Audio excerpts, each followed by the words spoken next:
তো চলেছে নতুন একটা ভিডিও নিয়ে মুভি রিভিউ বস চ্যানেলে। তো আজকে একটা ট্রেজার রিভিউ করবো যেটা দিন চারেক আগে বেরিয়েছিল। অজয় দেবগনের নেক্সট ইয়ারের অলরেডি বুক করে দিয়েছে গান্ধী জয়ন্তী, মানে এবছর দৃশ্যম দিয়ে করেছে, পরের বছর গান্ধী জয়ন্তীতে হচ্ছে করেছে। তো চৌহান মুভির নাম। তো বেসিক্যালি এটা হচ্ছে জিও স্টুডিও হচ্ছে ইয়ে করছে, প্রডিউস করছে, এবং হচ্ছে ডিরেক্টর হচ্ছে নীরজ যাদব। এছাড়াও হচ্ছে এখানে অজয় দেবগনের সাথে হচ্ছে মোহাম্মদ জিসান আয়ুব রয়েছে, এবং তার একটা ভয়েস ওভার, সেটা তুমি শুনলেই বুঝতে পারবে। তো এটার আগে আমি একটা কথা কয়েকটা বলতে চাই, দুটো কথা বলতে চাই, একটা না দুটো কথা। অজয় দেবগন হচ্ছে মানে সিনেমা করে, ঠিক আছে, মাঝে মধ্যে এক দুটো মানে কী বলতো প্রতি 2 বছর একটা করে ভালো করে সিনেমা করে দেয়, ঠিক আছে। যেমন দৃশ্যম একটা রিমেক হলেও ভালো একটা মানে ইম্প্যাক্টফুল একটা পারফরমেন্স একটা মুভি হয়। তারপরে শয়তান বলে মুভিটা একটা ভালো করে দিয়েছিল, ঠিক আছে। তারপরে পরপর সান অফ সর্দার 2, দে দে প্যার দে 2, ঠিক আছে, মানে তারপরে অরমে ক্যা দাম থা, ঠিক আছে। তো কিছু কিছু এই মানে সত্যি কথা বলতে ভুলভাল মুভি করে ফেলে, ঠিক আছে। এবং তারপরে মাঝে মধ্যে একটা ভালো মুভি করে দেয়, যেমন এই যে পার্সনই বলছি, এই মুভিটা যেমন খুব ভালো হবে। এবার ধামাল 4 বেরোচ্ছে, ঠিক আছে, মানে একই টাইপের জনারের মুভি বেরোচ্ছে। এবং দৃশ্যম বেরোনোর পর আবার একটা কোনো সিনেমা বেরোবে, এবং তারপর এটা বেরোবে। তো ডেফিনেটলি এটা একটা আমার কেন যেন হচ্ছে ইন্টারেস্টিং লাগছে এবং ভালো লাগছে। এবার এটা গেল একটা কথা অজয় দেবগনি। সেকেন্ড হচ্ছে আদিত্যদার ধুরন্ধর বের করার পরে ওই যে ব্যাকড্রপে ওই যে ওই স্টাইলে, ঠিক আছে, প্রচুর সিনেমা তুমি দেখতে পাবে। দেখো এখানে পুরোপুরি তুমি দেখতে পাবে ওই একটা মানে কালার গ্রেডিং বলে একটা মুভি। তারপর হচ্ছে যে চুম চুম্মা চুম্মা দিয়ে দিয়ে গানটা দিয়ে আসছে, ঠিক আছে, পুরোনো গানকে রিক্রিয়েট করছে, ঠিক আছে। এবং কাশ্মীরকে নিয়ে যে ব্যাপারটা রয়েছে, ঠিক আছে, সেই ব্যাকড্রপে একটা মুভিটা বানাচ্ছে। তো সেটা অ্যাকচুয়ালি আদিত্যধারের থেকে কিছুটা স্টাইলটা নিয়েছে, ডেফিনেটলি তড়কাটা কিছুটা আদিত্যধারের নিয়েছে, বাট নিজের মতো করে বানাবে, ঠিক আছে। এবং যে ডিরেক্টর আছে সে হচ্ছে নীরজ যাদব, হচ্ছে এটা ডেবিউ করছে। এর আগে ওর লিখেছে তেরে ইসমে রাইটার ছিল, তারপরে আর অনেক দু একটা মুভিতে রাইটার ছিল। তো দেখা যায় ডেবিউ মুভি দেখে এরকম করতে পারে, সেটা দেখার বিষয়। তো এবার টিজারটা নিয়ে আমি বলি। টিজারটা বেসিক্যালি হচ্ছে ফার্স্টে ভয়েস ওভার দিচ্ছে, বলছে যে 300 জন আয়ুব জিজ্ঞাসা করছে যে মোহাম্মদ জিসান আয়ুব যে 300 लोग थे तो 270 है, बाकी 30 लोग कहाँ हैं। তখন ও একটা কথা অজয় দেবগন উত্তর দেয়, রিপ্লাই দেয় যে इससे पहले ईट का पत्थर, पत्थर का जवाब ईट पे देंगे, ঠিক আছে। তো ব্যাপারটা হচ্ছে ওরা 75 বছর ধরে পাথর ছুঁড়ে যাচ্ছে, অ্যান্ড 35,000 কোটি টাকা খরচা হয়েছে, এবং কত 1.5 লাখ মনে হচ্ছে এখানে সোলজারের কথা বলছে। তো সেই কাউন্টটা দিচ্ছে।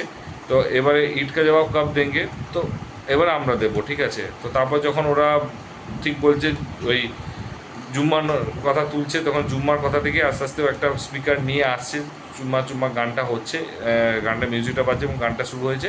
অ্যান্ড তারপরে হচ্ছে অজয় দেবগন হচ্ছে রিস্ট ওয়াচটা পুড়ছে, পকেটে পুড়ছে, এবং তারপরে যখন ওকে দেখাচ্ছে ও মাস্ক পরে আছে, এবং সেইখানে হচ্ছে একটা ডায়লগ দিল যে পাঠানোকেও বাতা দেনা, ঠিক আছে, চৌহান আয়া, ঠিক আছে। তো পাঠান মানে বেসিক্যালি সবাই জানে শাহরুখ খানকে অ্যাকচুয়ালি এখানে অজয় দেবগন শাহরুখ খানের মধ্যে একটা সবদিনের একটা কালেজ ব্যাপারটা, যতই অজয় দেবগনের ওয়াইফের সাথে কাজের সাথে শাহরুখ খানের একটা ভালো বন্ড হলো, বাট অজয় দেবগনের সাথে শাহরুখ খানের কিন্তু একটা একটা মানে ওয়ার, একটা ছোটো কোল্ড ওয়ার চলে সবসময়, ঠিক আছে। তো সেটা অ্যাকচুয়ালি চাটন দিয়ে দিল, ঠিক আছে, হালকা করে।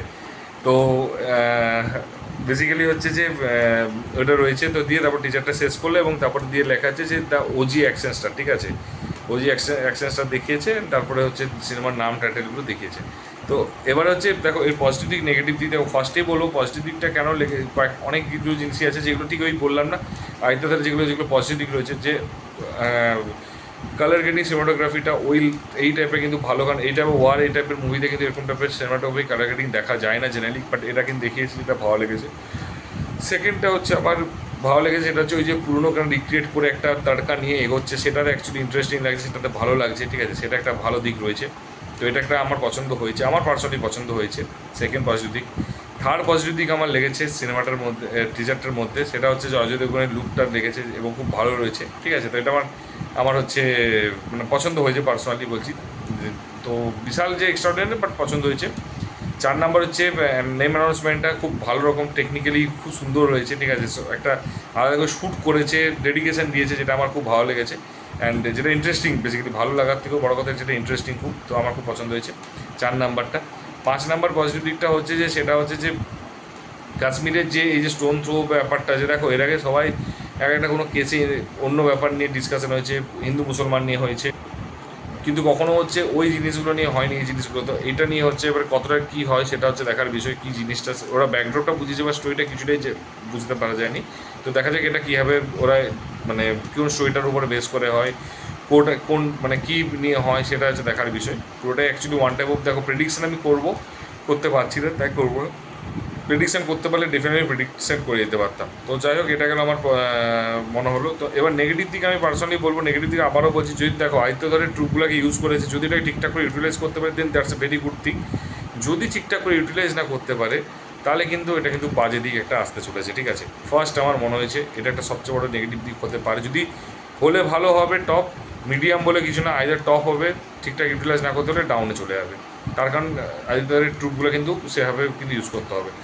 সেকেন্ড যেটা লেগেছে আমার নেগেটিভ দিক সেটা হচ্ছে যে যখন তুমি লাস্ট মুহূর্তে যখন অজয় দেবগনকে দেখাচ্ছে সামনে থেকে একবার দেখে দূর থেকে দেখাচ্ছে, তখন ওইখানে যে ভিএফএক্সটা রয়েছে না সেটা বিশ্বাস করো পসাচ্ছিল না, ভালো লাগছিল না, মনে হচ্ছে পুরোপুরি একটা মানে খুব ফাস্ট ছেড়েছে কাজটা। তো ওই ভিএফএক্সটা আমার একটু খারাপ লেগেছে। যদি মুভিতে যদি ভিএফএক্সটা যদি ভালো দেখাতে পারে তার ডেফিনেটলি ভালো হবে। তো দেখা যাক, এটা তো একদম প্রিলিমিনারি একটা স্টেজ, তো সেখানে বেশি এটা নিয়ে ভিএফএক্স নিয়ে কথা বলবো না, পরে হয়তো ভিএফএক্সটা নিয়ে কাজ করবে।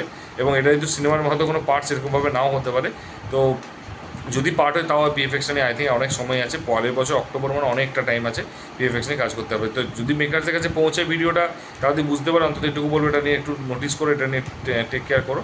আর একটা ডিসক্লেমার হচ্ছে যে ডিরেক্টরটা ডেবিউ করছে, তো ব্যাপারটা হচ্ছে কতটা ভালো এটা ডিটেলিং করতে পারে, কতটা কী করতে পারে সেটার উপরে এটা আশা করে, মানে মানে ওই জিনিসটা আসছে না। যদি ঠিকঠাক হয় তাহলে ডেফিনেটলি খুবই ভালো হবে, যদি না হয় তাহলে হয়তো অজয় দেবগনের বাকি কয়েকটাই যে বললাম মুভিগুলোর নাম বলেছেন তখনের মতো, তার মধ্যে এটা একটা লিস্টে পড়ে যাবে আর কিছুই না। যাক, আমার টিজারটা ভালো লেগেছে, টিজারের স্টাইলটা ভালো লেগেছে। যদি তোমরা কীরকম অবশ্যই জানিও তোমাদের কীরকম লেগেছে, আর যদি ভিডিওটা ভালো লেগে থাকে তাহলে অবশ্যই শেয়ার করো, বন্ধুদের মধ্যে লাইক কমেন্ট করতে ভুলো না। আর যদি না দেখে থাকো কাইন্ডলি গিয়ে দেখিয়েছো, এবং তারপরে পজিটিভ যেটা নেগেটিভ বললাম বা পজিটিভ সেগুলো এগ্রি করে ডেফিনেটলি কমেন্ট বক্সে কমেন্ট করে জানিও। আর যদি চ্যানেলে নতুন হতো অবশ্যই কিন্তু সাবস্ক্রাইব করে দিও। দেখা হচ্ছে পরের ভিডিওতে, ভালো থেকো, take care, tata, bye by.